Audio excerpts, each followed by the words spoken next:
describe myself as a career enthusiast because I love the fact that we're living in a time when you can choose a job that you really love. Your hot tip for today? Cool jobs. If you're like I was not too long ago, you've had a hard time thinking of fun jobs.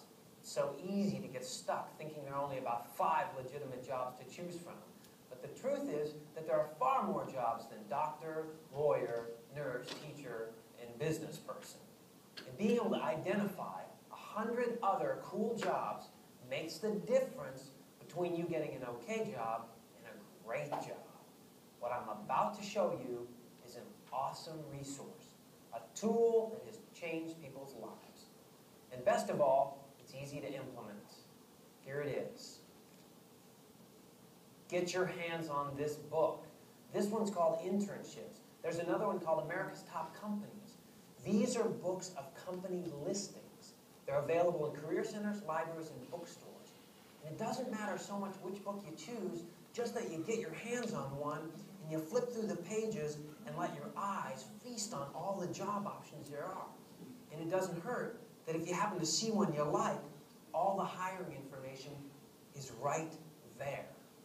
Flip through the pages, see all your options. Until we meet again, be great.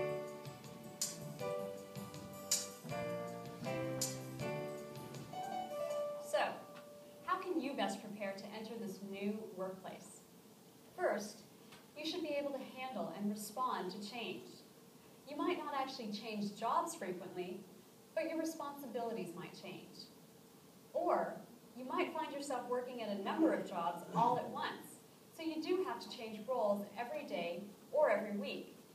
For instance, my neighbor works as a surgical nurse 3 nights a week. She also teaches nursing classes at a community college 2 days a week. Then, she researches and teaches workshops on healthcare trends for local universities. She's one person who has to change her work roles several times each week. Second, the type of job you find may be significantly different from the traditional, full-time, permanent position. Many people work in short-term or part-time positions or on a contract basis.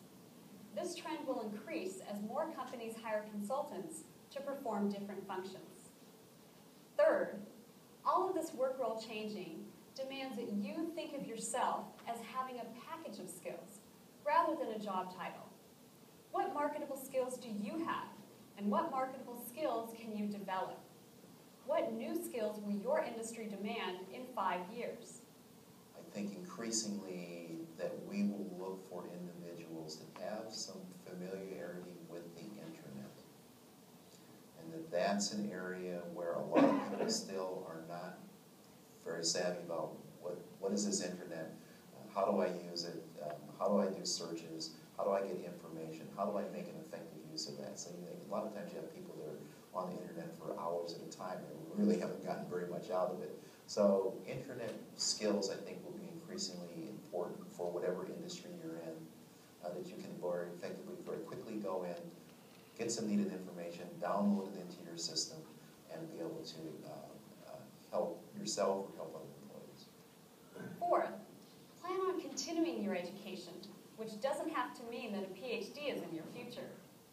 Instead, employers will expect that you complete some college classes and that you be open and willing to continue additional training or certification throughout your career. And we're finding it harder and harder and harder to find experienced staff. So what we've had to do actually recently, and this isn't unique to our institution either, we've actually had to promote bringing new graduates into the hospital and provide them with additional skills and programs so that they can walk in and take care of the patients that we now have in the hospital setting. Finally, you'll develop and manage your own career. I always tell my students that in today's workplace, you're the boss. You're in charge of your own career. This means that you will get to ask for more responsibility, a shift in projects, or a raise. Or you may find that changing jobs is the best way to stay challenged and motivated. A lot of times, once you're into a different organization, you really do have to consciously manage your career. A lot of times, no one's going to come at you and say, geez, here's this great opportunity. are you interested in this? You have to form your own formal and informal networks with your peers, with superiors, with other people in other departments. We'll look at the idea of effective career management in later episodes. Let's return to your personal career profile. Remember, we looked at your values, personality, interests, and skills to develop a picture of what you need in the ideal job. This information will help you identify your ideal career options. No matter how hot a career area, it will never be the right fit for you if the career is inconsistent with your values or does not allow you to use your strongest skills. Since you have more responsibility for directing your own career than ever before, understanding what makes you want to go to work every day is essential. As you research career options, I'll continue to ask you how your choices match your personal career profile. Your goal is to find both work and an industry that fits your interests, values, and skills. One of the things that is very, very important as people start thinking of what's needed out there is to keep a good, strong sense of what's in here. And this isn't a new problem. The job market always was very tough on what's in here, too. And people got jobs that didn't fit with what was in here, but they kept on for 30 years. And somebody who stays very clear about what they really want and who they really are temperamentally. I'm really a shy person, and I don't want to be in a situation where I'm having to be out there selling constantly. The person who keeps track of that is much less likely to lose their hold on who they are and just kind of sell out than the person who gets desperate for a job and says, I'll take it, when it's all wrong for them. Your personal career profile can help you understand how you approach this job search and certain challenges you may encounter. If you're detail-oriented, you may enjoy spending hours researching companies on the internet. If you enjoy talking with people, you may find networking very easy. I was working with a student once who had majored in art history, which is one of those majors that often when people say they're going to major in art history, their parents get a kind of disappointed look on their face and they think, what is this person going to do with the major? And her strategy, which we worked out together, was she was a very verbal person, was that she pretty much talked to everybody she ever met about the work they did. She really did little mini interviews with pretty much everybody that she met.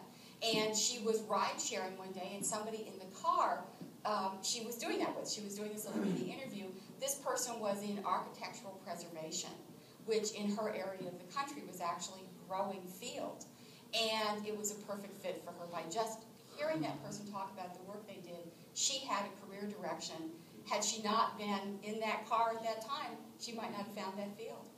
Both talking and reading are great techniques to find out about career and educational options. We've looked at some major trends that affect your work world, regardless of the industry you decide to pursue. In the next episode, we'll further explore how technology and globalization affect your work options and job search. I'll see you next time on Career Advantage. To learn more. Okay.